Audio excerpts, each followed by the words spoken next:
everybody here, I assume, knows about the Nerdrum School if you're here watching this.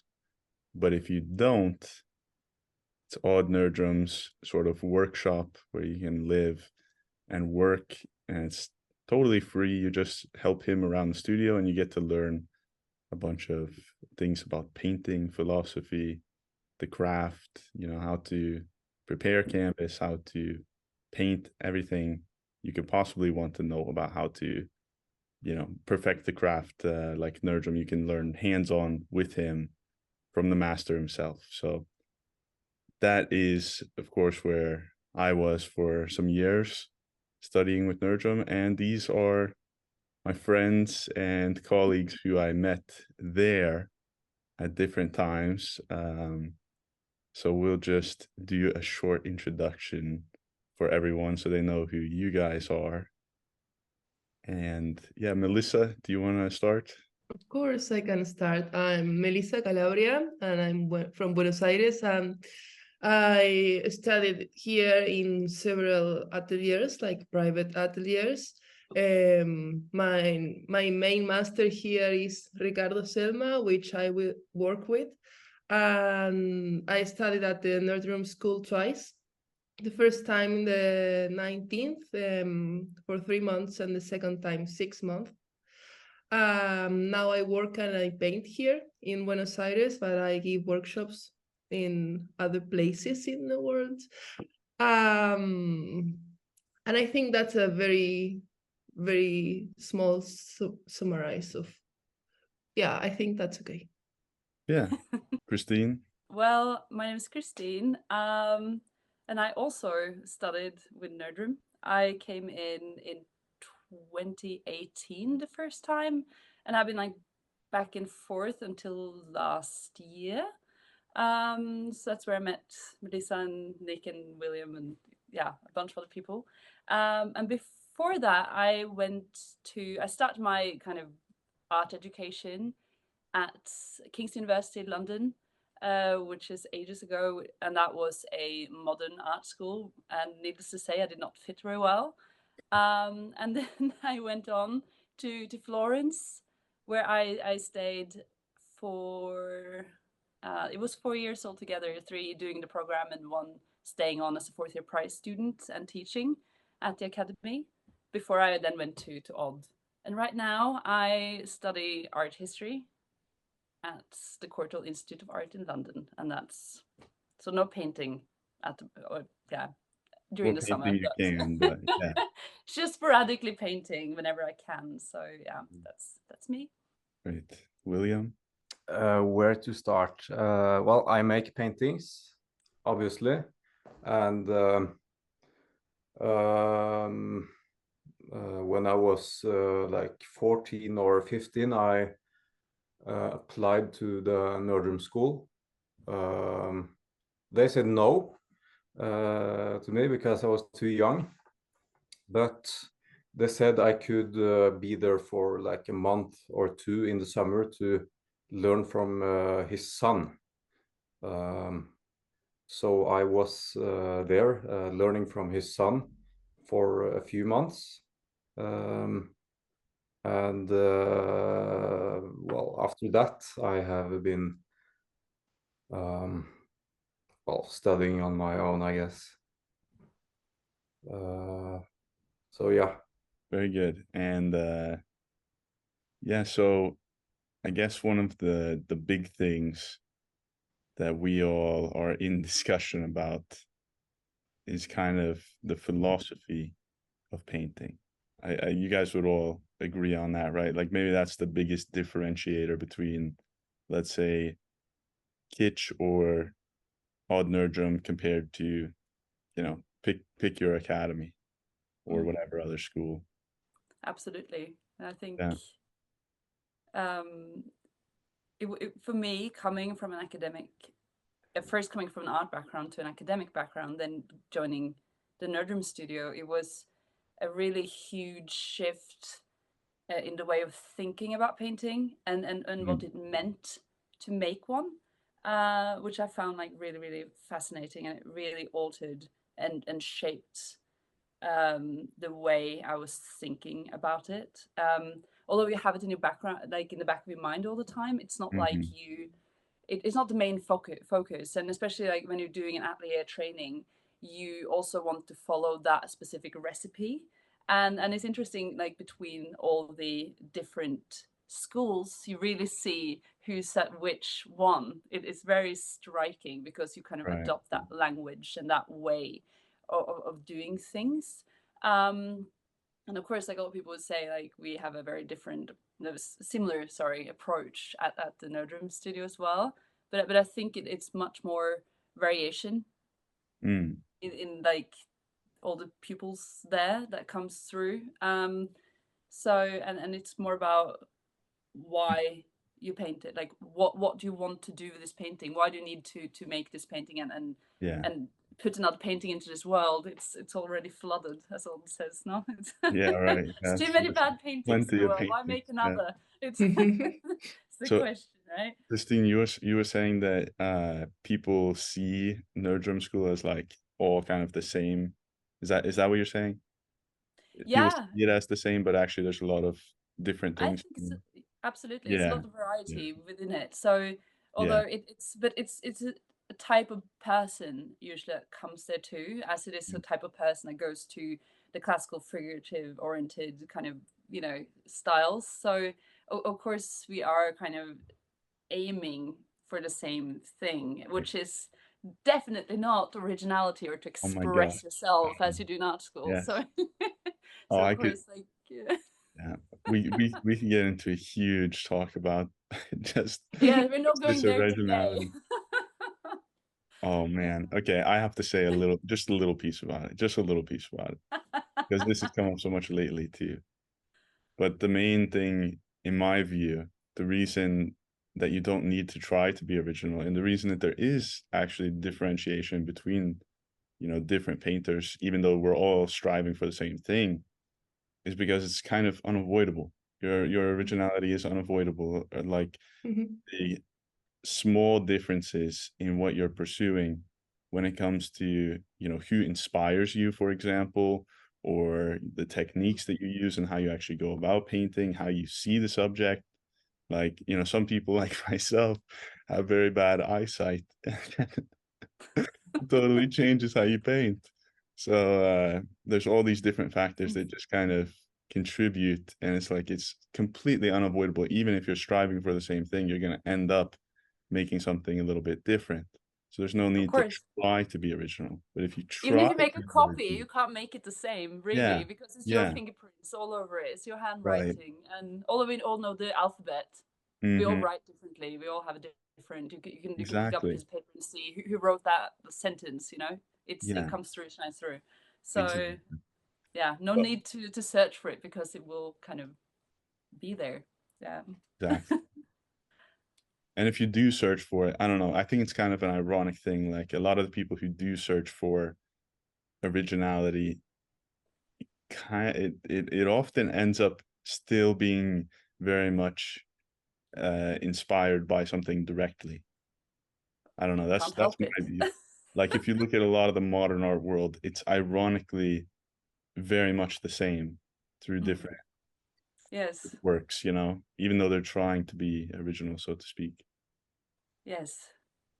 So then, yeah, it's that kind of like the philosophy when you, as at the Nerdrum school, when you try you have something abilities and you want to improve them and make them better and to kind of enhance your facilities and to make better paintings. Basically, I like that rather than trying to invent the Right. gunpowder because you can't really. Yeah. It does. No one ever kind of did that. Yeah. You Yeah. know. Exactly. No. Yeah. Oh my God.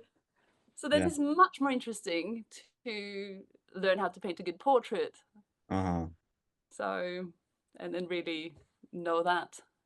I love the explanation to you that Ayn Rand gave. She said, basically, as long as we still have the same senses, as long as we still perceive the world in the same way, like you have your eyes, you have touch, taste, perhaps, but when it comes to like painting or sculpture, we're just concerned about sight and maybe touch. And she says, as long as we still have those faculties and we're not like gaining something totally new as, you know, like some new organism or something, then we can't really make anything original, because how could you perceive something that's going to be so new? You're limited by what you're able to see, basically.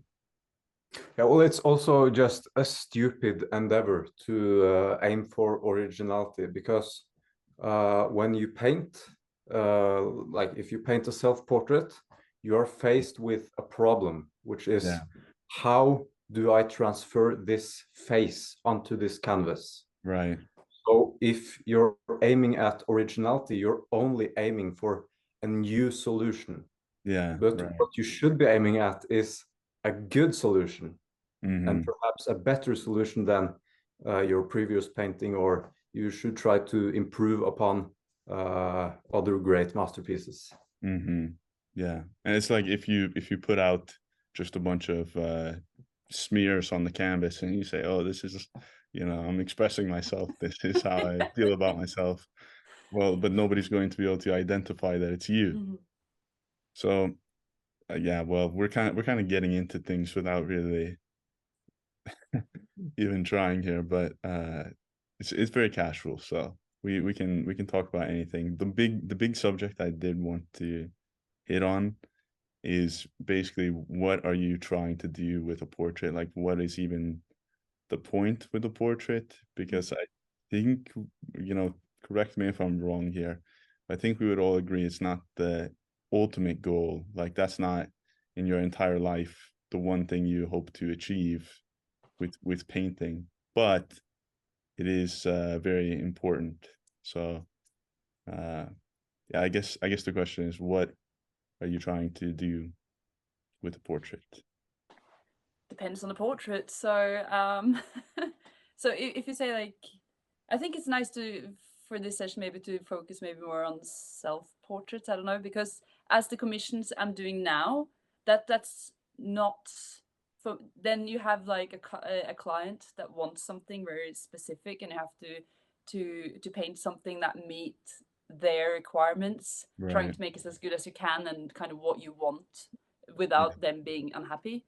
So it's a bit of a, it's So like a that's like one compromise part in a of way. classical Yeah. portraiture, this Yeah. passport photo, and then people have a perception on how they see themselves. Mm-hmm. At the same time as they see themselves in a mirror, so they use their reflection, not what I see, because that's the right way around.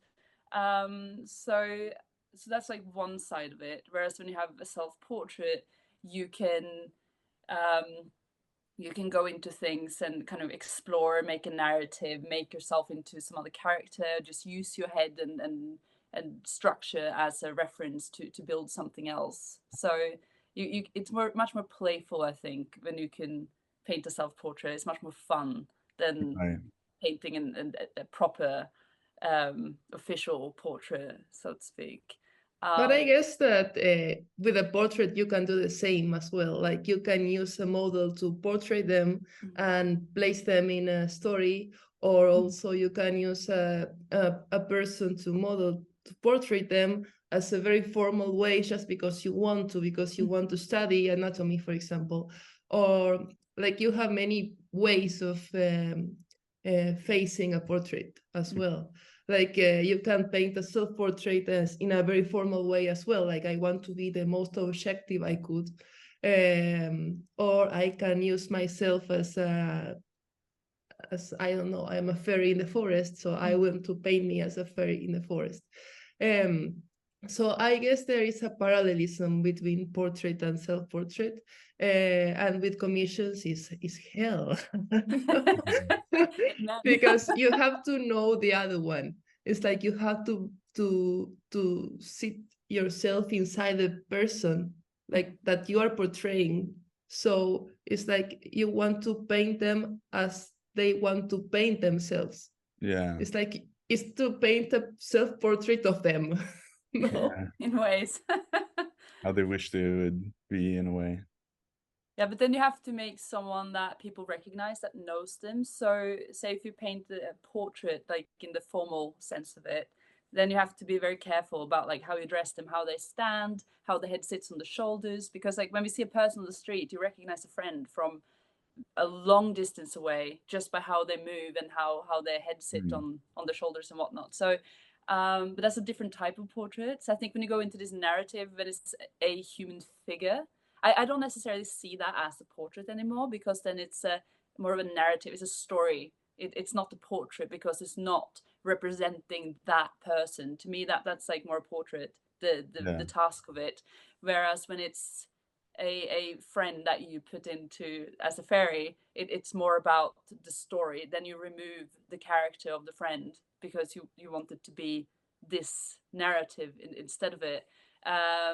But all of them has one thing in common, and that's like when you paint a head and a face, it's like certain things you can't avoid, and certain things you need to focus on all the time, which is, say, the underlying structure of it and how to go about it. Like those things are always the same regardless of what you do, because you have to believe that this person has an actual skull and that they can think, and as Odd says, as they can breathe as well.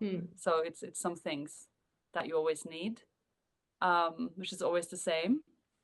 So I don't know if yes, it's hard to find the edge between storytelling and the portrait, because, for example, we will keep the fairy idea. I'm using you as a model, but I want you as a fairy in my painting. So it stops being your portrait, but it starts being the portrait of the fairy. So it's like a narrative portrait in a way. It's not about the model, it's about the painting. It's like no? Yes. It's a hard blurry to line, like where does it go? Yes. It's like, sometimes it's very clear. So yes, so well, my of course. now, that's very clear. He does not want to be a fairy. Like if I painted him a fairy, I would not get paid. So you could do it for fun, hiding. Add some wings, like why not? Oh God, so no. You have to leave it. But yeah, so it's fun when you can play with it and try to tell a story and to use the face and expression and emotion to convey those things, which has to relate to everyone that sees it. I don't know. What do you think, William? Oh, just throwing it to you. Well, yeah, I think that was a great point, that it becomes a portrait of a fairy. But I have been thinking about this self-portrait painting business, and what the point is with that. What's the point of painting self-portraits? And I think that is like an exercise in seeing. So when you see yourself in the mirror and you try to paint yourself from the mirror, you have all of this prejudice against how you look, because you have been looking at yourself for every day for like your entire life. So at one point you stop actually seeing and being observant about how you look, and you rather start to see with your memory in a way. In the same way, if you, for example, describe the street where you grew up when you were a child, you could describe it. I'm sure you could describe it in great detail. Like that house was there, and it was yellow, and it had this roof, and it was shaped in this way, and so on. But if you are to describe the street you live in now in great detail, I think you have no chance, because when you were a child, that was the first street you ever saw. So you have all of this information coming in for the first time in your life. But once you see like 1,000 streets, you stop seeing the particular houses and the particular signs and the shapes of the houses. You just see icons in a way. You see houses. This is a street. And if you apply that to self-portrait, in order to paint a really good self-portrait, you have to go back to that childhood state where you, as it were, see yourself for the first time again and again. Because you think you look a certain way, but once you really start digging into your own face, you discover that, for example, one eyebrow looks a little bit more angry than the other, or one eye is, or your face is crooked. So you discover that, or that your hairline is becoming receding. Yes. So a self-portrait is a way of exercising your sight. You start to become really observant, and that is very helpful when you try to paint other people as well. So yeah, I'd like to kind of add something on that. I mean, I think it's also extremely helpful just because you're always available for yourself. So, I mean, the amount of practice you can get with a self-portrait is just unbelievable. Like, you're always available. Don't have to worry about any of the nonsense that comes with actually getting models, right?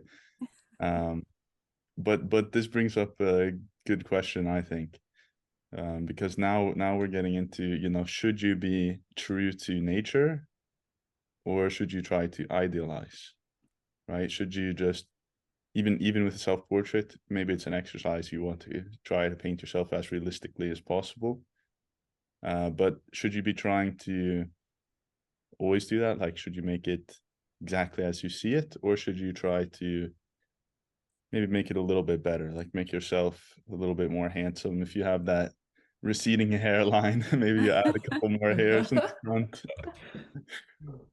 Should we always flatter the model? No. That's easier with a self-portrait because you can be more brutal and make yourself kind of worse than you are too, which can be fun sometimes. So just an exercise in that. So it depends.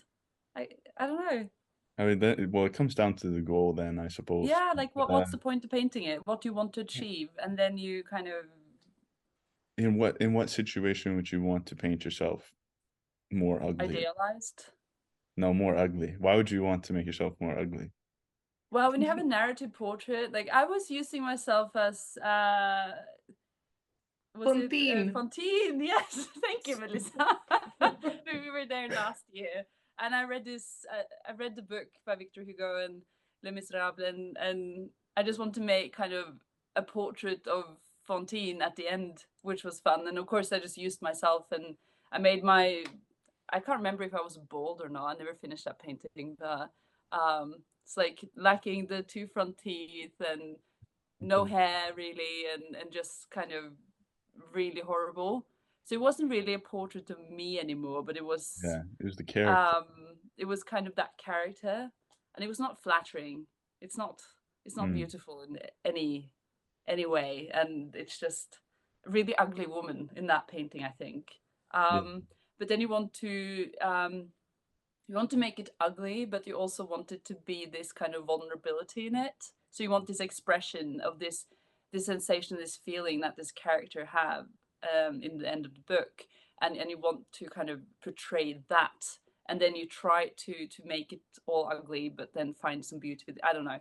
It's it was an interesting process, but yeah, that was one time I made myself quite ugly. So so that was fun. I want... Go ahead, Melissa. Okay, so I come back to the question, because I think that you have to always be attached to nature in some ways. Like, you can't leave nature like back.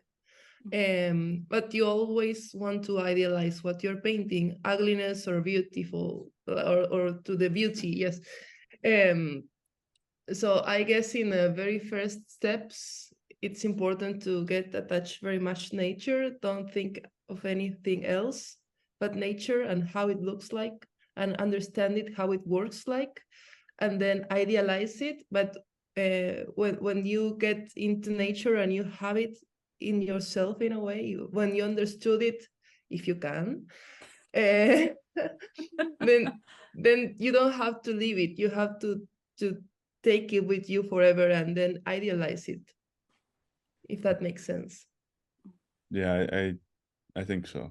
You're saying you need to have a grip on nature, basically. Like you have to understand that in order to idealize it.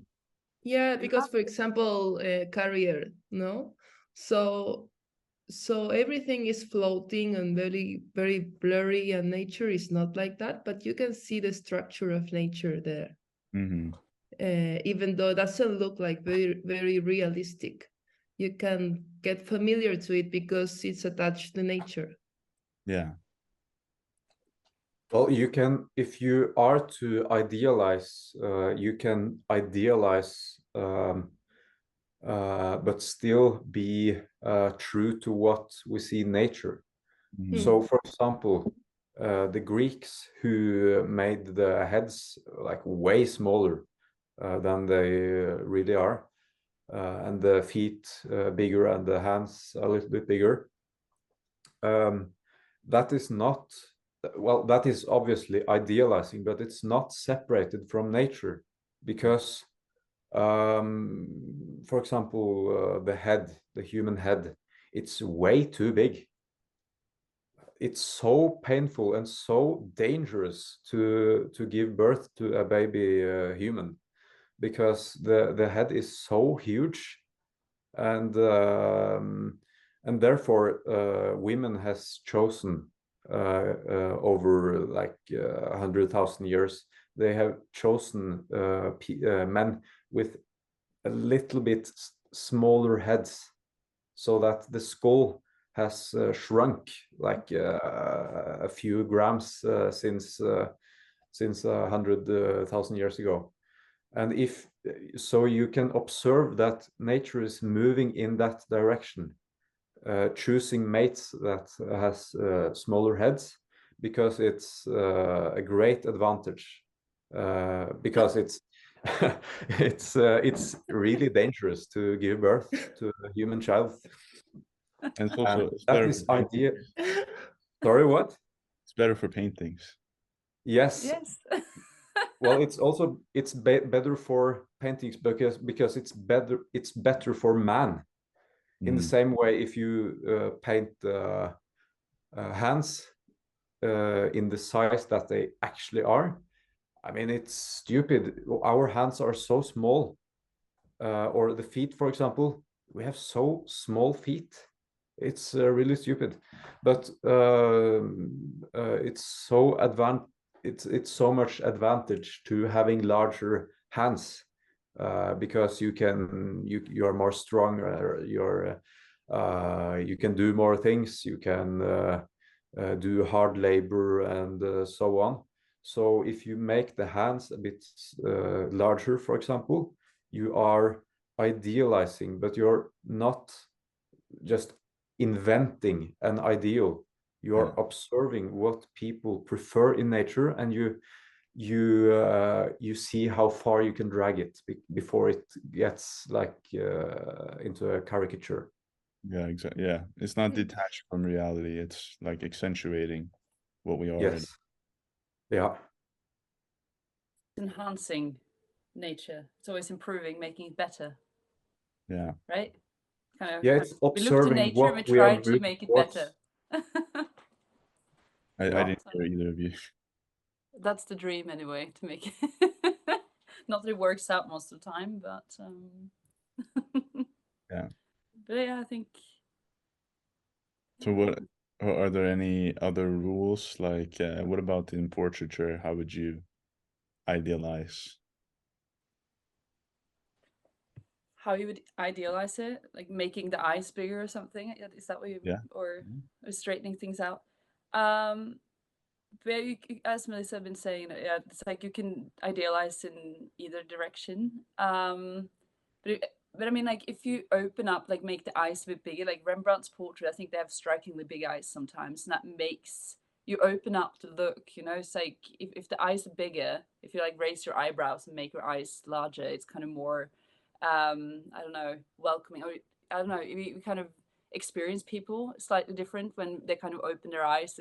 It's not like when you're flirting with like someone, you kind of open your eyes, and I don't know. So maybe that's like something you can do to make it more, so people will look at it or kind of connect with the portrait somehow. I'm not quite sure how to express like this thing, but if you kind of make the eyes a bit bigger, and then maybe you will connect with the viewer a bit better. So maybe that's something you can do to idealize.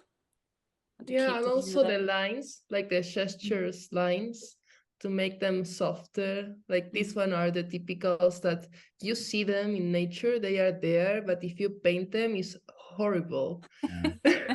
No, never paint those. never paint those, or maybe paint them as a little shadow, like a very soft shadow, because if you don't paint them at all, maybe they look like dolls. No, It becomes like a child, because then you have this puffy, bigger face. So you kind of need some of it, because if you paint those lines very sharply, you add decades and decades and decades to the person's life. That's like the older you get, the more prominent these lines get. But I think also that you can draw them in, but then instead of using a value shift, use a temperature shift and keep the value the same, because then it won't like jump so much. So the darker lines, the worse it is. Same with the clavicles. Stay away from the clavicles. And if you want to paint them, don't like do a black line. And also remember, when we do paint and we stare at that specific point, you will see, like, you will get the whole value scale within that little tiny space. So you have your darkest dark and lightest light within that clavicle, which is not true when you kind of look at the overall picture or something. So it's about kind of keeping your eye on the overall and then paint it from the corner of your eye. So don't make it I was dark. just gonna say, even if it is true, even if you do see it in your model, it doesn't mean you have to paint it. I mean, that's another part of the idealizing that we're talking about. Just because they do have a harsh smile line where you see the collarbone or whatever, if it's going to distract and it's going to take away from the face and from making the face look good, why should you paint it? I mean, what reason do you have to make it so boldly emphasized, right? Yeah, you don't have to obey nature, or you don't have to be a slave to it, basically. So you can choose and see what helps your image. You're free to do what you want in your painting, and then it's about asking, like, is this helping or is it taking away from the overall kind of impression? So I think that's very useful, and always ask that question: does this make it better or does it make it worse? And so often it makes it worse, I think. I ask that. So yeah, it's just a funny point, you know. People think if you have any kind of rules, like you must be this strict authoritarian when it comes to painting. Like, oh, you don't paint smile lines, you don't use blue, then like what kind of dogmatic system is this? There's no freedom. But actually there's so much freedom. Like I mean, you can put them in if you want to. It's just like at the end of the day, it won't look very good. Like, by all means. Do it if you want, but it's gonna look like they're 100 years old. Doesn't help the painting. So it's more like a guideline, you know.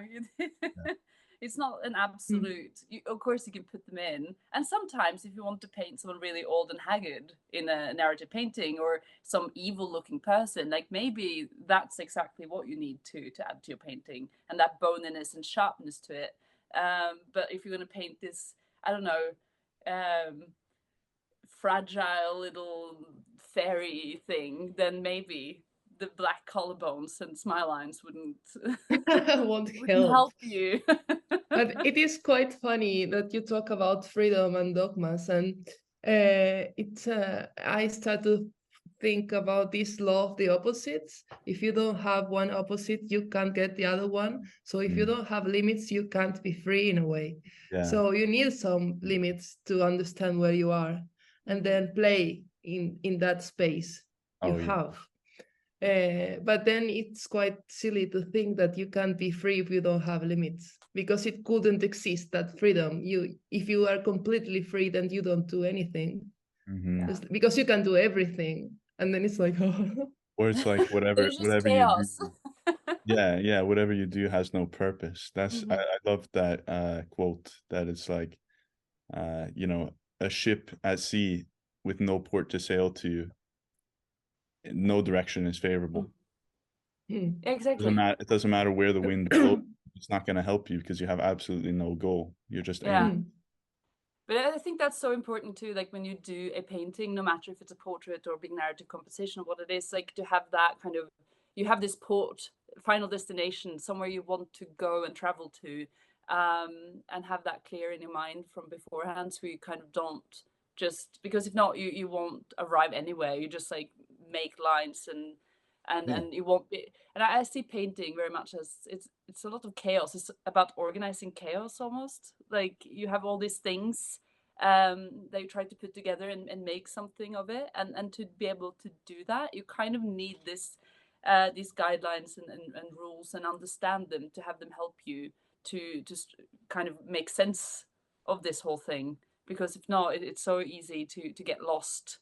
And I think, especially when you start out, to really go into all this kind of rules of proportion, like how to construct a skull, what bones to look at, and why does the light travel the way it does over the face, like where's the bony points of your skull, and all these things. Because when you've learned that, you have it kind of subconsciously, and you don't really have to think about it. It just becomes a part of something you do automatically.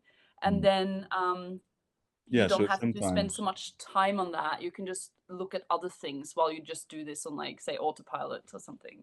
yeah, like you That makes sense. internalize the rules in a way. Mm-hmm. So they become intuitive. It's like you're following these rules without even, they're not written out. You don't have some dogma that you're following. You just know this is going to No help. list with a check, like. Yeah. No, so I think it's useful, and also whatever you do paint, you don't paint better than what you understand. And if it's a happy accident, it happens, but then you can't recreate that happy accident. That just happened because you were lucky, and that like smudge there happened to work perfectly. But that won't happen on a regular basis. So then you have to understand what you're doing, why you're doing it, and what you want to achieve, right? Yeah. Painting So full of accidents isn't going to be so happy. that's like modern art, isn't it? Yeah. Pure expression. So Well, okay, I have another subject I would like to talk about. I think this is a big one. I don't know if you know where this is going, but the palette, guys, the palette. oh, the palette. Which one of the many palettes? All the colors. Well, All right. Apelles palette, of course, you know, the 4 colors that we use: white, black, yellow, red. And I think it's very interesting. It kind of ties into what we were just talking about with the rules, and it's a lot of people online really have a problem with me talking about the Apelles Can't use palette. blue. Yeah, Well, oh as yeah. you were saying though, when you can't use blue, whereas in other art schools, as we were saying earlier today, that people are not allowed to use black. So it kind of it's more places that have these ideas and perception of what colors to use. And I I mean, would like to know where this whole anti-black thing originated, because you know it's really become a dogma in art schools where it's like you're Well, not it allowed to. started with the Impressionists. You say yes, it? it Like did. It did. they say that the black doesn't exist in nature, so you shouldn't use it. Mm-hmm. So they just It is Newton, isn't it? Because you have this prismatic coloring, and it's not black in the rainbow. And then you want to recreate light as the Impressionists, and then you can't have black because it's no black in the. You can't get it out of the prisma thing from the optics of Newton. And then the Impressionist starts out to paint with the pure colors of nature, and then you have people like Kant that writes about it too, that you shouldn't mix color. So it's a whole thing that just like kind of starts from the 1700s to up to today, really. So it's a long journey. But really, is it Newton's fault, or is who's it? Isn't No, so that it has very? to do with that. I But I that's to have. be true to nature. And besides, you want to get the distance from the so-called brown period, right? So Oh yeah. it's I mean, about removing we the know that's the old real brown and motivation. black. Sorry. Yeah. We know that's the real motivation. Yes, the There's also conspiracy. a funny point. Aristotle actually observed the rainbow long before Newton, but Newton gets all the credit. Well, it's from the every human being has seen the rainbow from the beginning of time. But I think like it has to do with that. Like it's so you shouldn't use black. That's kind of become this, I don't know, this horrible crime. And I remember that at art school too, when I went to university, like it wasn't really, you shouldn't really use black. And then it's all this, when you move into the communities using black, it's about what black do you use? This is like Mars black is ivory, like what black do you use? So it's so many things, like and opinions when it comes to black. So I've got a few of them. yes. Oh God. Oh no, but I think like when so when I started at the Florence Academy as well, of course we just draw for a couple of years, and then finally you get to painting, and then they just give you a grisaille at the beginning, which is brown, black, and white, and then you progress into what they call the limited palette, which is a stupid name for it because it's really unlimited. But Happy that's the full palette. color palette. That's the Apelles palette, or some people refer to it as the Zorn palette. And then they keep you on that, and then they make it so special because you get blue for the full palette. So you're not really good if you get blue. And I never got blue. And I really wanted it. So in the end, I put up a blue still life of only blue things to really force them to give me blue. But then when I got the blue, like what would I do with it? It wasn't necessary anymore. So I just like, I had this, especially in the model room, I have this tube still, this little cobalt blue, and I was so happy with it. And I put a dot on my palette, and it just like dried out all the time because I never touched it. It just like, it was just sitting there unused because there was no need apart from in my still life with, you know, ultramarine and cobalt. Intentionally blue objects. Yes, just to like, please give it to me. Make me feel a bit better about myself. So, You're a sinner, Kristine. sorry. You're a sinner. Yes, and then I just skipped it all together. So now I have blue in my paint like basket, but I don't know really what to do with it. It's just there. Yeah, And that's my view too. If I had blue, I feel like it would just be a distraction because when are you actually going to use it? When do you need something so no, potent? it just jumps out, and that's the beauty of the Apelles palette is that everything is mixed with everything, so it's all harmony. It's all together, and it's about. And when it comes to color, I think people starting to paint, they are so preoccupied about buying, like they want all the tubes. I did that. I went there, spent all my money just like going to Winsor & Newton, like a color rack, and just like taking all of Distraction them. in a way. Yeah. Yes, you're just wasting money, and you can't really use them. Some of them, they're bad, they don't have enough pigment in them, too much oil, la la la. But it's about like, you think you have to have all the colors to be able to create it, that you shouldn't really mix them. But when you use this palette, you have such a huge range with all the colors. And then you realize as you go on painting that it's not about color, it's about value. So color gets all the credit, whereas the value is actually doing all the work for you. So it's more about value and the hierarchy of that rather than what colors. And nature itself too is not that colorful. Yeah. When you look at it, the sky is really as blue as this cerulean. Maybe in Italy sometimes it's quite blue. Rare. Yeah. I do wonder about that. Or if you go to, everybody likes to bring up like a tropical rainforest.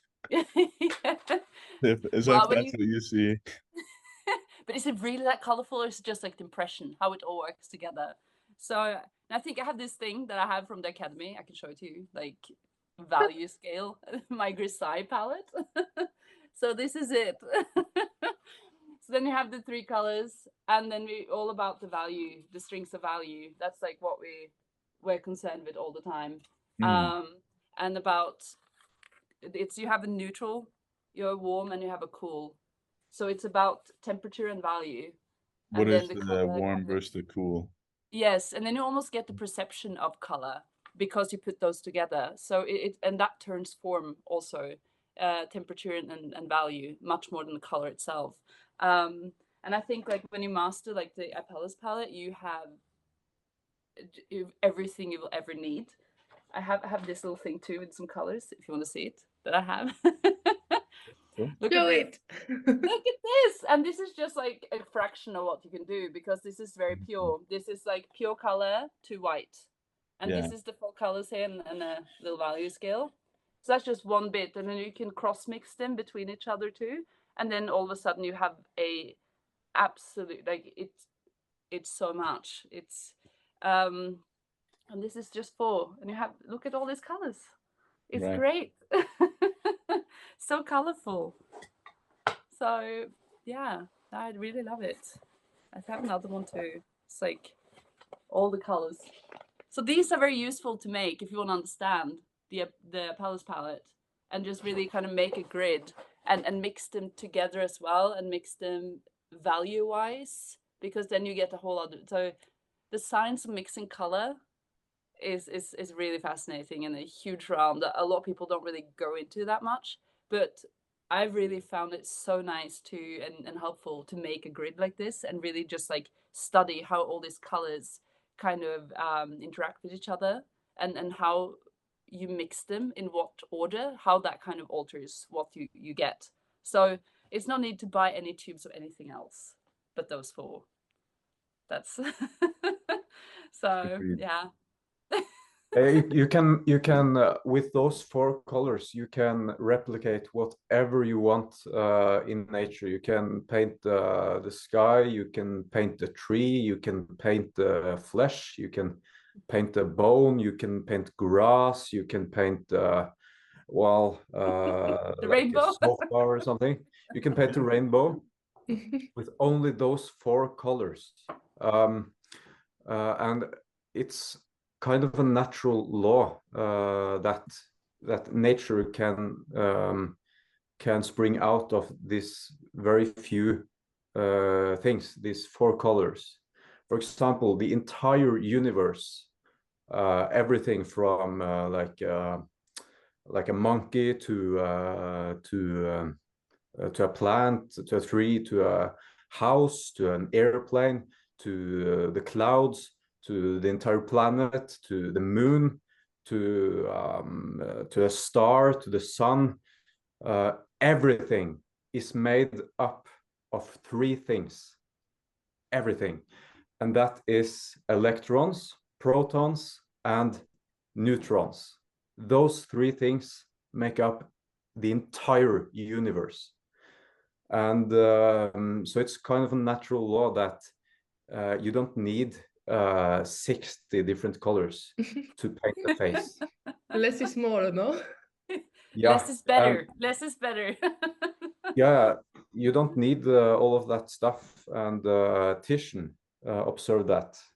He said that a great painter only needs 3 colors, which is white, black, and red. Even less. Yeah. Yellow is good. It's too much. That is true. But I mean, like, this has been observed for so long. You have it in Pliny, right? It's Natural History by Pliny the Elder, and he writes about the palette, and he mentions those colors. So, and it's been like common knowledge for so long, and then everyone just tosses it away. I don't understand, because it should be like new, I guess. But it's really nice what you're saying, William, that everything comes from those 3 things, and I feel like when you have these colors too, it's like everything's coming from the same origin in a way, like it's all the same. So, and kind of connects it and grounds it to the earth somehow too. These kind of, and it is literally, it is dirt and metals, and it is from the ground, these pigments too, which I really enjoy, except the red we use, maybe that's, I think, synthetic, but and the titanium. But it could be that, like, it's it just could be lead, but why use that? What's that? Lead. Oh yeah. That's like another thing. The lead white discussion, it's huge. Oh my gosh. So, yeah, the lead snobs. I used to be one too. Haven't touched it since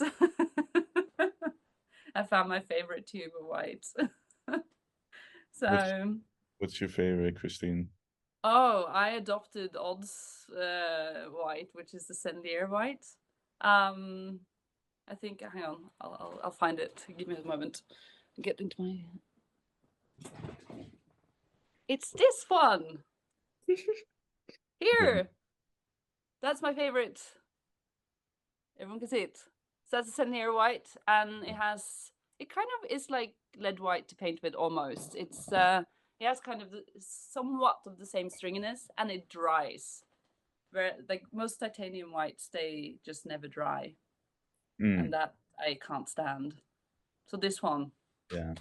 I will only buy that. There's a Swedish brand, Kristine. I don't know if you remember this at all. It's called Becker's. Yes, I do. Yeah. That's a good one too, but they don't exist. Like, it's only in the painting store in Sweden. Yeah, you can't get it, can you? You have to go there and stock up on it.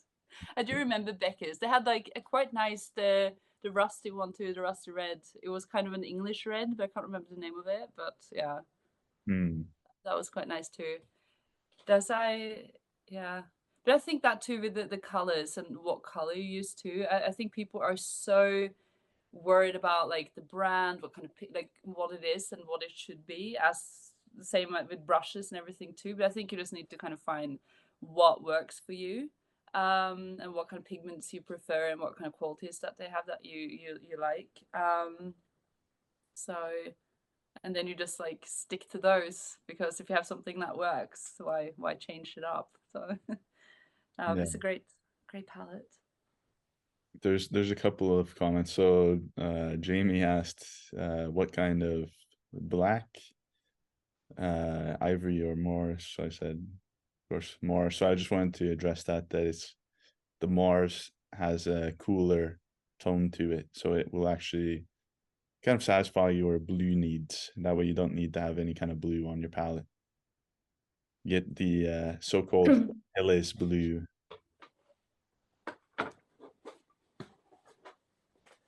And Alex said that black was banned at the university he went to. Jesus Christ, that's not a good rumor to have, that black is banned, you know?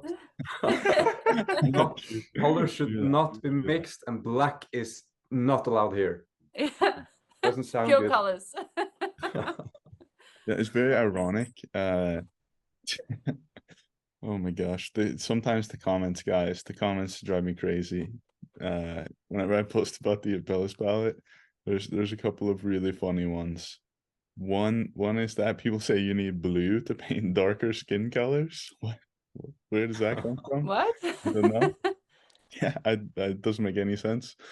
And the other they love to bring up is that blue, they say, but what about painting veins and blue eyes? Why would you paint veins, first of all? That's well, I have an answer for the blue eye problem. No one in the world, the entire world, has blue eyes. Like 10,000 years ago, there was this guy near the Black Sea. At that time, everyone on Earth had brown eyes, but there was this one guy who was born with a mutation. He was born without melanin in his eye. iris. Yeah, his iris, which made them look blue, but it's not blue. It's just not colored. It's It's gray. transparent. It's like the sky, because you have the black space beyond, and then you Mhm. have white atmosphere, and then you get the sensation of a blue sky, and the sky is not blue, right? Yeah. So the guy with blue eyes, his eyes looked blue because there was a bunch of warm skin around, and that creates like a complementary contrast. Yeah. So everyone with allegedly blue eyes does not have blue pigment in their eyes. That's a lie. Debate is over. It's done. It's Mic just drop, transparent. William. There's nothing there. I love the point that Kristine made to you. I think that is one of the most fantastic things when it comes to understanding why the Mars black actually works. And I really understood it when I saw one time Odd was making a painting and he said, "Do you guys want to see how to get a really blue sky?" Just had like this black background and we're like, okay, what's he gonna do? Like, what's Yes. going on here? I love this. Then he takes his white on his finger, just pure white, and he starts rubbing it into the canvas. Just pure white on top of this pure black. And then he got this really great blue out of it because of the effect of Just that made space transparency. and atmosphere. Like that's Yeah. what it did. Mm. No, but I Well, think. Sorry, yeah. Melissa. No, yeah, I was thinking that thinking about the blue. I don't think that it's forbidden. Like you can use it if you want to, but then have a purpose behind it. Because if you don't really need it, then you don't use it. But if you really want to use it, then do whatever you want, but make a purpose out of it.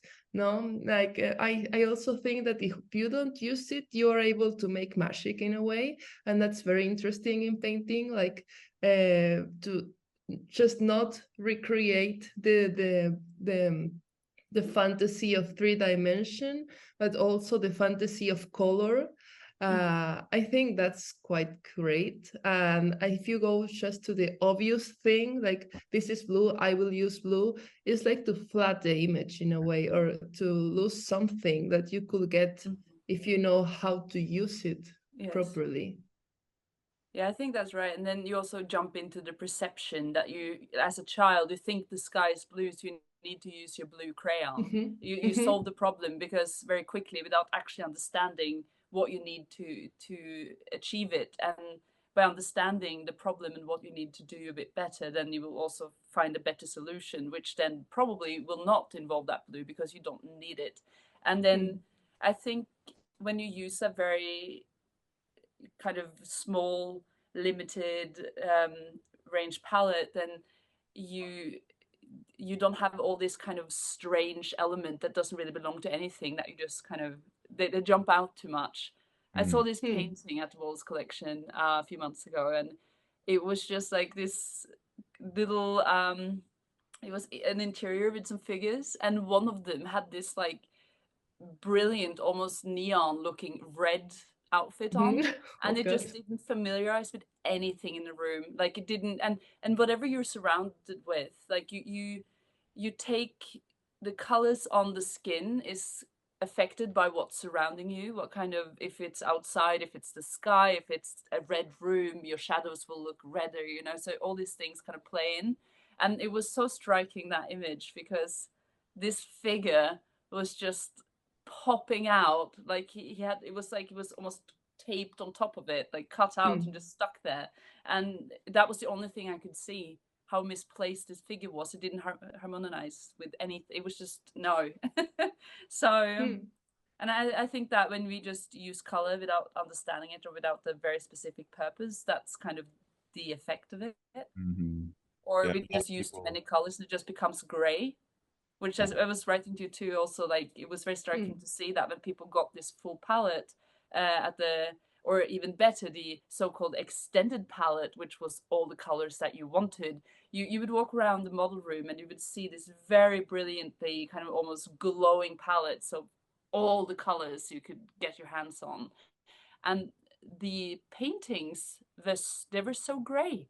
It was just no color left because everything was just muting and killing each other completely. And there's just, you could just paint at a grisaille by now. You're back at square one. So they're back at grisaille paintings. You can see a difference between the one painting with the 3 and the one painting with an extended next to each other. It was the same. And maybe the grisaille was actually better because they were more focused on temperature. So I don't know. Didn't help. Well, I also guess that you can make a very harmonic painting with neon colors if you know how to use them. And then if you use them, why do you use them? Like, have a purpose behind it, which philosophy you're taking, no? But then to make a painting harmonic, it's about to know how to use the colors you have on your palette as well. No, because if you can have the Apelles palette and make a very anharmonic painting as well, like not mixing all the colors and making them work all together at the same time everywhere. Yes. It's like a choir, you know, when you have a beautiful choir with a lot of people singing with all these voices, and they can sound like the most amazing thing you ever heard. And then they have a children's choir and no one knows. It's just like screaming voices. And I mean, it's kind of the same. There's the 2 palettes and how to use it. And when you don't, you know, it's just the chaos. Yeah. I think that's commonly the problem. Also, if people have a lot of colors, they're just making it more complicated for themselves. I mean, you're adding all of these colors, and what are they contributing if you don't know how to actually achieve harmony with it? Yes. So less is better, I think. Yes. And I think everyone do the same thing when they start. As I was saying before, like you start out with everything because you think you need all of it to make it happen, and then as you go you realize it's about completely different things. No, it is just about using it in temperature value, and then make it work together. And I have this other thing too, which I find really interesting. If I may show you another little plate that I have, like from my school days. Okay, so this thing, I find this very interesting because it's like a black square here. I can't do this upside. This is black and white, and you have this orangey one here and a purpley one here. And the only thing that they have in common is this gray little like square thing in the middle. And this gray is the same in all of them. So, and you see like in this one, it's like the value is basically the same. So if this was black and white, you wouldn't even really see it. And in this white one, it looks really dark, whereas in the black one next to it, it looks really light. But it's like the same value, and that's like the power of what you put next to each other, temperature or value-wise, and how different we perceive this. So you don't need color to get like very strong effects, I think. I don't know if that made sense at all, but oh yeah, absolutely. I find that very kind of useful to kind of visualize it and then to see it. So yeah. There's let me read a comment from Jamie. He says, thanks, may I please ask what types of medium ingredients / mixtures do you recommend? And also, do you guys worry about the fat over lean rule very much? I see sometimes the use of pure terps in mid to late stages. And he tries to stick to terps in oil as he moves forward. So, yeah, I don't know if you guys have thoughts about what kind of mediums. Fat over lean, obviously. That I think that's like kind of, it's something I think about, because that when the painting dries, if you have a very thin layer on top of a very thick one, it will crack. That's just like chemistry. So the thicker layer will move much more because it won't like get hardened as fast as the thinner one, and then the thinner one will be like pulled apart and put together. So that's when you see all this like cracking in paintings. So but that said, I have completely stopped using turpentine when I paint, and to keep it thin I usually scrape a lot in the beginning to finding the drawing, and then kind of sanding it down sometimes and trying to keep it thin in that way, and then I kind of add more kind of texture as I go. but it's not something I really think about. And the thing with turpentine, it's breaking down oil, so it kind of, I feel like it's not very, to me it's not very logical to use it because why would you put something into your paint that dissolves it in a way, like it breaks it apart your binder, which is the oil, so then you're left with pigment. So I stopped because I don't know, but I used it before, but I don't see the point of it anymore. So now it's basically I use boiled linseed oil and a little bit of Benar, the shiny one, which is an alkyd, a dryer. Yeah, but very little medium actually. I paint fairly kind of pure. So I don't know about you guys. So there's I want to add one thing here. You mentioned that you scrape down a lot, Kristine, and that's really my experience ever since going to Nerdrum school, or I guess I was messing around with it before that, but that's when I really understood it, is when you're going through that process of scraping down, you actually discover the rule in itself. Like you are deciding or figuring out, I guess you're finding the answer about whether or not your previous layer has adhered properly. Because if you're able to scrape it off with your palette knife, if it just starts breaking off, it's obviously not dried. Yes. So it's a very, very simple way to kind of just get around the whole rule, I think, is if you just scrape down between every layer, yes, you're going to find out whether or not it's actually sticking. And then it's going to add, of course, the nice effect of transparency, which kind of eliminates the need for medium in a way too. Like you don't have to use much medium if you're getting that transparency through just building up your layers. Yes.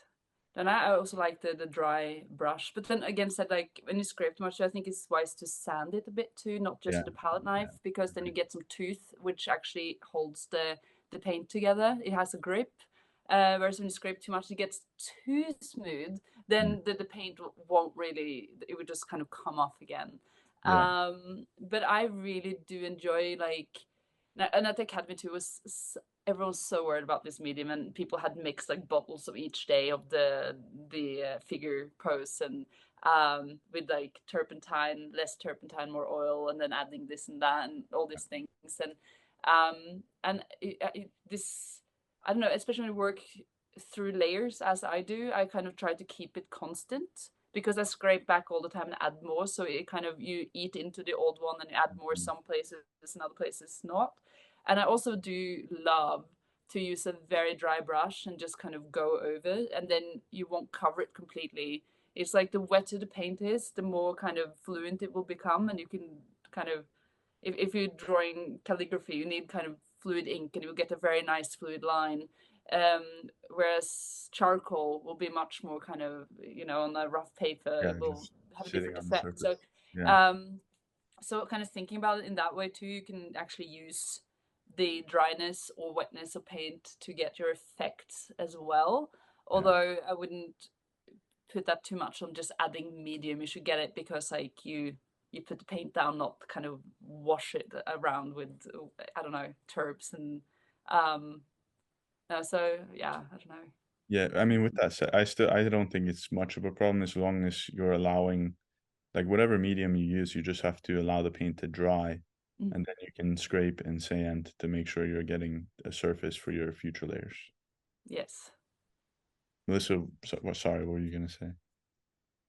Oh, there's nothing. Sorry. Nothing. You have nothing to say?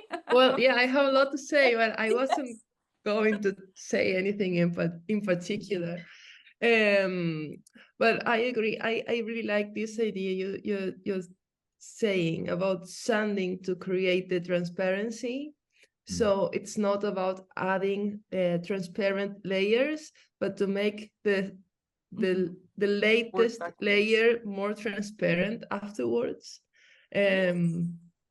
It's great to do that. I also like to do the other way, like to add transparent layers by using, I use your medium, Kristine. I'm mixing linseed oil with liquid. In this case, it's not Benar, but it's the same. Yes. Because it's this alkyd. I think that as many ways you use the oil and the tools you have, much more interesting will look the painting at the end, no? Like find all the ways you could to get transparencies and use all the ways you could to make these impastos. So you could get a much more interesting image at the end. To not become in a way linear, linear in the way of working.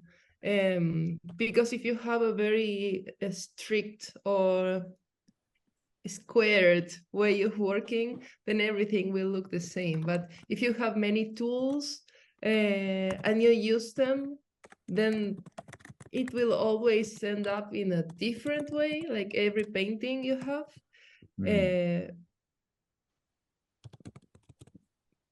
But I mean, not crazy, no? Like you won't use a very thick layer and then very with a lot of turpentine afterwards, because you know that it will get destroyed. That keep the basis of how was it?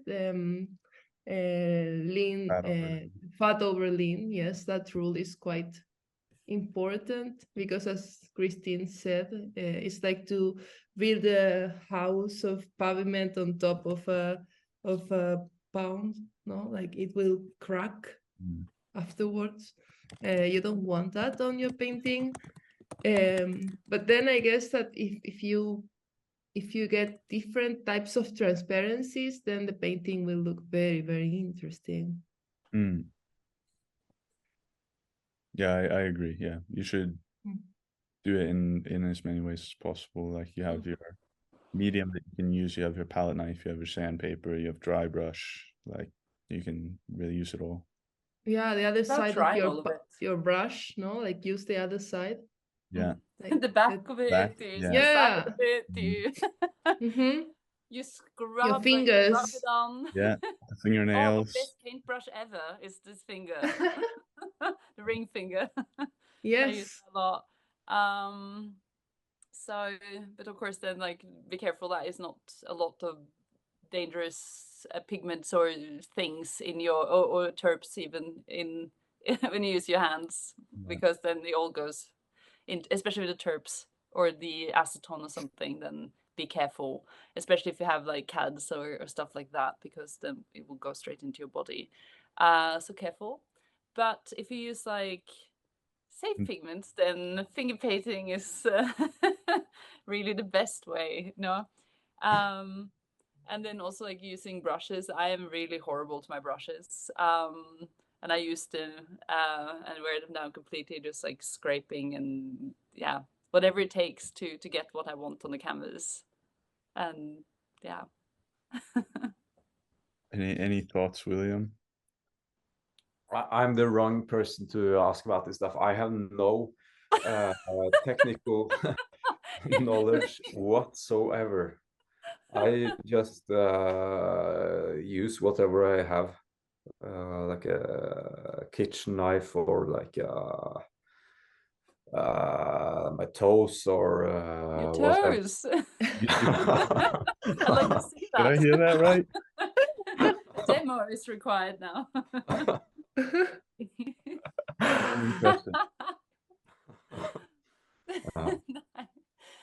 The art world would love to hear this, William. Yes. I would love to hear this too. William Heimdal paints with toes. But I really use very cheap brushes, like brushes that you can get for $1 or $2. They are great. The ones in Norway, the hardware store has some good. Oh, should I show them? I have some lying around. Should I get some? From Urnia. Oh yeah. Yes. Yeah, so in a way you have to be worried about what is in the painting, not outside the painting, like the brushes, no? You want to use the best pigments, the best canvas, everything that will last forever, but the brush won't last. It's something apart, no? Yeah, these will die very fast, but they are great. I will These are new say, ones. guys, I started using these it's made in Germany. The brand is called Da Vinci. Okay. It's like a hog hair brush, Mhm. and it's really fantastic. It has kind of the effect of like your beat up brush, but they Mhm. last way longer. It has like the spring, like this nice kind of, Yeah, you know? yeah, because Yeah. then like it's actual hog hair, so it's a little bit like rough and Mhm. coarse. So you Mhm. get like that clawing kind of effect. You know what I mean?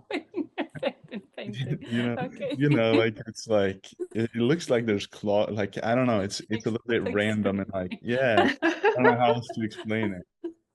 And That would be a great brush ad, Nick. Like just claws. Like meow. Yeah. So I highly recommend them. um, I'll send yeah, you guys some. That's what we're gonna use in Italy. please. Yeah, but I think it's like the only materials that's really important to take care of is your actual support, meaning your canvas Yeah, or okay. your Oh yeah, that's boards or something, and extremely it's your paint and medium. Everything else, like your stretcher bars, your brushes, all this is like doesn't matter. So although it's nicer to paint on good solid stretcher bars, but that won't actually make or break your painting. You can change those, you know. So it's so unless it's pressing into your canvas, then it's yeah, but distracting. that's a horrible stretcher bar. So Yeah. that's just like, annoying. So you don't Oh want to yeah. work with those. But then you just stretch a bigger canvas and paint inside of it, and then you restretch it on something later. But I think to take good care of your support and to make sure you use very good materials so they don't deteriorate or kind of the canvas rot, or you know, Yeah. I think that's the key bit of it. And also like if you invest a bit and buy some nicer canvas, it's much nicer to work on as well than this kind of slippery, worse. Such a Yeah. world different. It's so different. Mm-hmm. And even doing your own ground, it's a game changer. Although it's tedious work and it's heavy and boring and all that, but it really changes how your painting looks and how it feels to paint on it, how it dries, and then you have control on what you're doing as well. You know what you have to work with, and I think that's the key thing. And as I said, brushes, it doesn't matter. It's just like it's a separate thing from the painting. It's just the means to do it. It's a tool to do it. Yeah. Whereas It's not the going actual to thing is cause different. your painting to deteriorate. Yes, we'll just leave some hairs, make it interesting for conservators in the future. No? Pick it apart. Some DNA. Yeah, what is this? The fingerprint is the so Every once in a while, you gotta leave a fly in there. They do it by choice. just like get some hair and like put it in there too, you know. So as I think those things like take care of it. And I don't know what kind of stuff you guys are using at the moment, but I use Claessen's canvas, which is glued. So I buy the glued only. I can't be bothered to do the gluing too. It's enough to do the ground. And then I mix the ground up from, I use Odd's recipe with the chalk, calcium carbonate, the chalk, and it's raw linseed oil I use for it, and a little bit of the Benar. Then I use the matte one, not the shiny one. A tiny bit, and then I put in the pigment that I want, which is always titanium white, and then probably white and no, sorry, yellow and red. But yeah, you can make it any color, but I kind of want it a bit lighter underneath, so it will kind of reflect light through the canvas at the end. And also oil paint gets more transparent as it ages, as you all know probably. So then it's nice to have a lighter background so it kind of doesn't disappear into the darkness, perhaps, I don't know. But that's also like, do what you want. I want to So ask something to you guys. So if you ever try to prepare the ground without pigment, like make the ground transparent and use the the linen? linen as the color, have you ever done it? No. I think the color would be, I mean, it's not going to end up as the exact linen color because the second layer, you know, like in Yeah. the first layer, you're probably still going to have a strong linen color. Mm-hmm. It would end up quite a bit lighter, I imagine. It will kind of get this coolness to it, I think. But saying that, because calcium carbonate is so related It's to the transparent. Maybelline question, to actually get a very transparent layer later on in the painting process and keep it fat, that's a way of doing it, because you can mix up a putty of oil and chalk, calcium carbonate, and you can mix it with your pigment, and then you will kind of stretch the pigment much thinner in the pile, and then you have a thin paint, which is quite fatty. Just could work.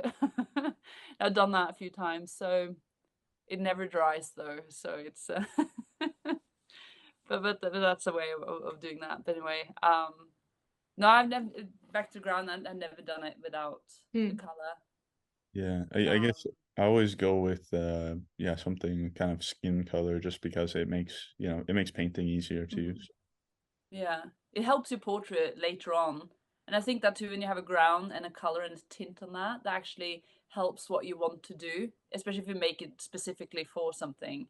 I think that's very useful. And also this ground too, I like it very much because like you can, as soon as it's touch dry, you can basically use it. So it's so many other grounds I tried that has to stand for like months and months and months before you can like paint on it, which I don't understand why why using those when you can use this. But no, I think no, it's a very good ground and good with that color. Have a little mixing Yeah. thing right here. Yeah, no, the color is so, it's so helpful. And now I really recognize the difference between, like, I tried painting on some store-bought canvas out of desperation. Couldn't get And you anything regretted it from that. instantly. Oh, it was a disaster. It's a nightmare. It's a nightmare, honestly. Yeah. What a dream the oil ground is. No, it's so lovely. It really is. And as I said, you know what you have to deal with as well, because also Carson's, they sell some with like they're prepped already with this white background. So But sad. that is it's not good. It's so slippery as well. And I've heard rumors that it will go dark in a certain amount of years too. So I don't know if it's true, just word on the streets, but stay away. But I think also if you have it glued, you could in theory also just paint directly without the ground, because Oh you have yeah, no, protected you your can, canvas. you So can, but the it whole thing is that depends. your canvas can't rot. So then you It's have the glue. But it will be very rusty to paint on it. yeah, No, it's Yeah, it's like not it so will tough. I never absorb a do. lot of painting. I've done it many times. And there is a certain quality to it that is nice because you almost get this kind of Carrier type effect because of the texture coming through. And plus it absorbs more. Like if you have the oil ground, of course, it's just going to sit on the surface. It won't actually like go through in the same way. So it will absorb more, but then you get the texture of the linen, which kind But of if you creates have a like a more fuzzy. coarse canvas, if you have a rougher canvas, then with the ground you can still achieve that, right? Yeah, no, absolutely. Like this, Depends on how finely woven the fabric is. yeah, what I have now is perfect for the ground because it's like, you know, even more rough than what we were typically using at Nerdrum Oh, school. really? Oh, What is it? I'm curious. I love rough canvases. maybe I'll send you some, but it's yeah, it's just a really, it's a nice texture because you, like you said, you still get that same effect even with the oil ground. So it is really nice. Yes, and I think that's good too when you do a painting, no matter what it is. Also, like my tendency is to getting really tight, so I'm trying to kind of overcompensate and be very kind of trying to soften and loosen up a lot. Yeah. And I think it's useful then to have a bit rougher canvas Mhm. because it won't allow me to really hold on to these lines Yeah, like the and stuff most like this. It's kind of tiny details. yes, I can't like paint eyelashes Yeah. if I wanted. So it's And I think it's a good thing, because then you really have to just like stay on the big picture and the big effect of things rather than like going into details, which is always for me the danger. I always get like lost in a detail, and that's not what makes a good portrait really. It's it shouldn't, yeah, to paint all the little hairs, and I don't know, it's it doesn't help it usually. And we can just kind of end with some questions, if that's good with you guys. Mm-hmm. Absolutely. So this Alex asked about the ground. He wanted to know, okay, can you make the oil ground on top of acrylic gesso prepared board, and or is acrylic gesso a no? I would definitely say acrylic gesso is no. No. So it is possible to make a mixture that you can put on boards, but you need to have a sizing, and typically the sizing is mixed in with the ground in that case. Mm-hmm. But acrylic That's, is plastic, so it will just cover it completely. So when you have acrylic paint, you don't really need the glue either, because the plastic will seal the canvas in a way. So it's because oil is a organic material, and acrylic is not that. So it's about protecting that for things eating into the canvas or the board.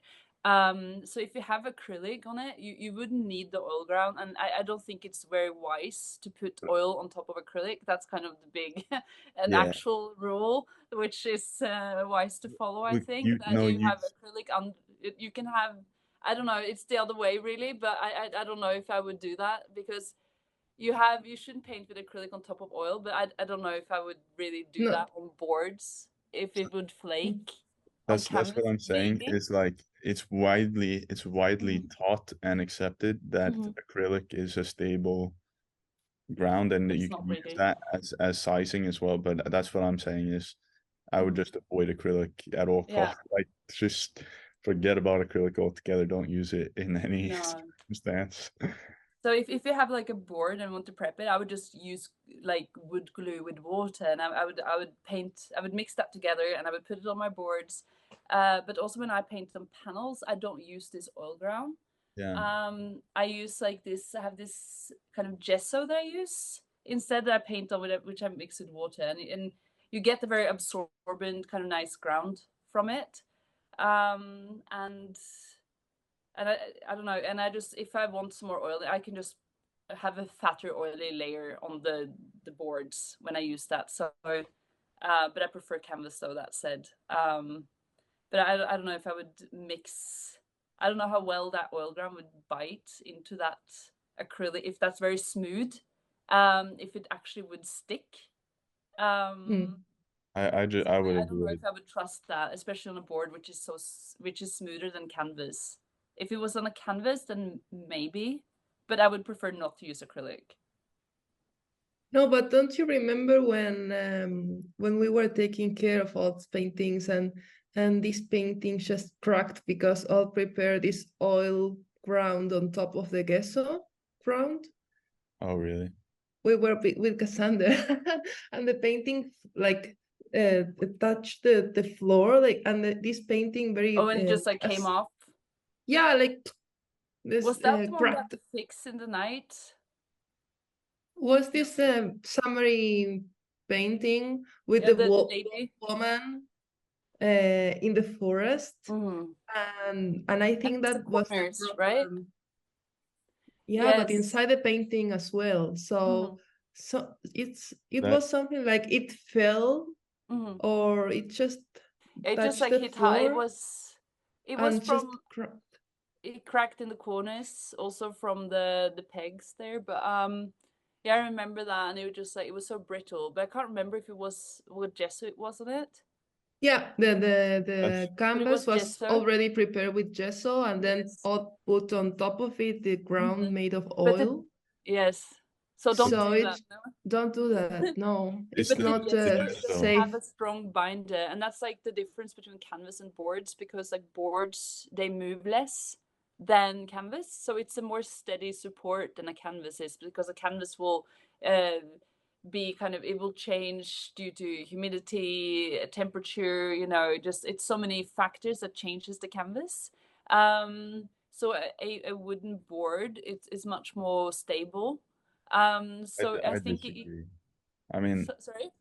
I don't think that it's better though in the long term. No, no.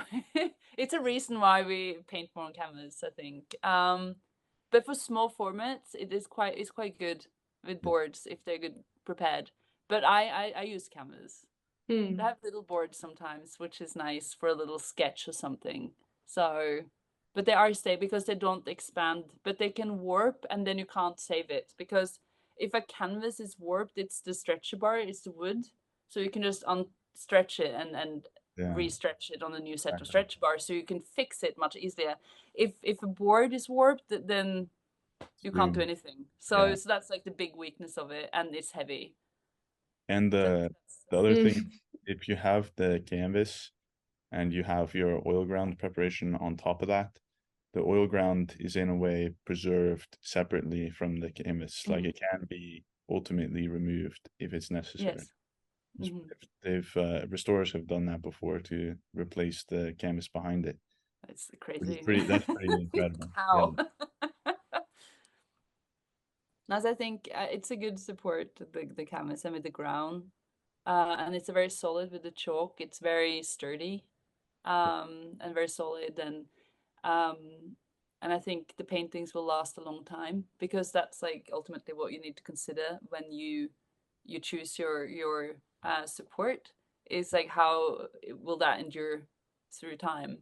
And that's the thing that will most likely is one of the things that's the weakest bits of the painting, and besides the binder, of course, which is quite weak, which oil, it's not super strong.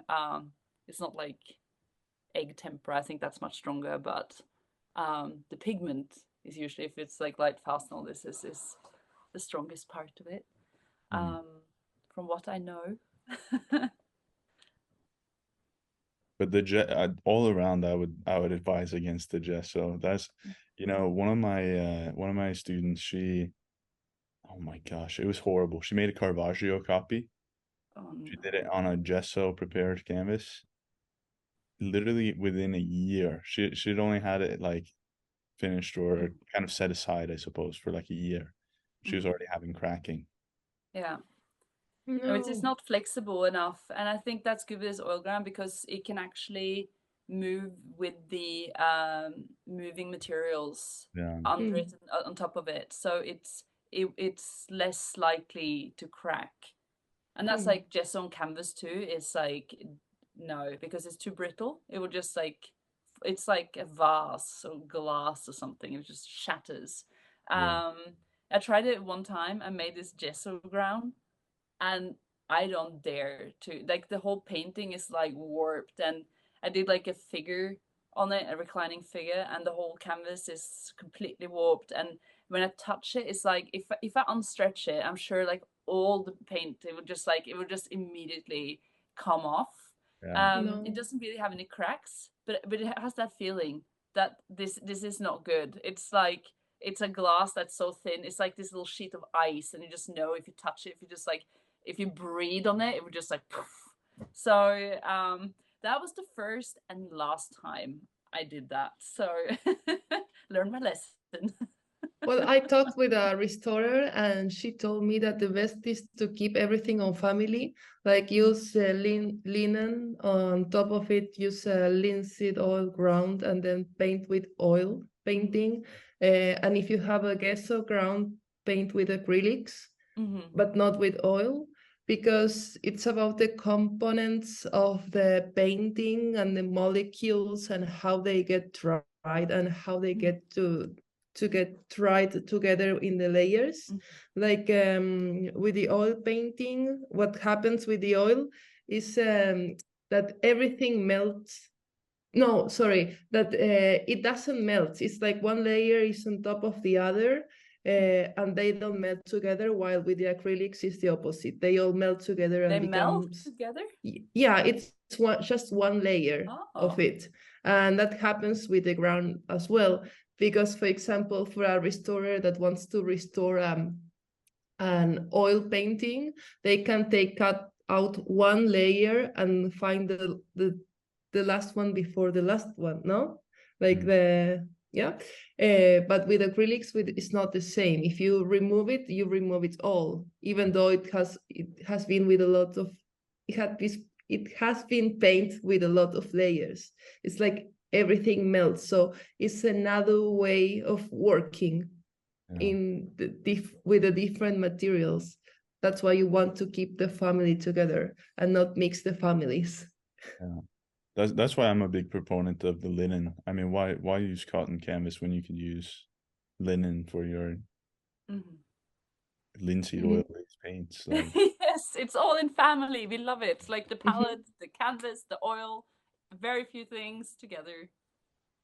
I think, yeah, less is better, and keep it simple. I think that's like, it's and also making a painting, it's such a complicated process. So why complicate it further by having a ton of different materials and all these things? Like, it's enough chaos and enough horror as it is. It's so many problems. It's not even funny. Why do we do this? I don't even know. So no, so I think like when you can make it easy for yourself, always do that in painting, and especially when it comes to materials, and then it will last longer. You know what you have. If you tried it for a long time, you have a method that works, like stick to it, because then it won't fall apart on you. And yeah, you can trust your materials and have a good relationship with them. So I think, yeah, that's what I would do. Well, I think Is there any more questions? No, there was Firel just said he's grateful to learn from some of the best young painters today. Thank you, truly. So thank you, Firel. Thank you, everyone, as well, for coming here. Thank you, guys. I'm really glad we could put this together and have this conversation. It's fun. I like being able to hang out with you guys. So we should do this again soon. Yes. It was nice. Yes, it was nice. Thank you, Nic. Thank you. Thank you, for Kristine and having me. William. So that was good. Yes, let's do this again. So I'll be in touch with you guys about organizing another one here soon. Yes, that'd be Alright. good. Sounds great. I forgot to say, yeah, well, we're all going to be together in Italy, so that's In Italy. Yay! if anybody's interested in the workshop. That'd be great. Now I'm looking forward to it. Yeah. Oh my gosh. So, Incredible. All right. Then we say ciao for now. Ciao for now, Ciao. Bellas.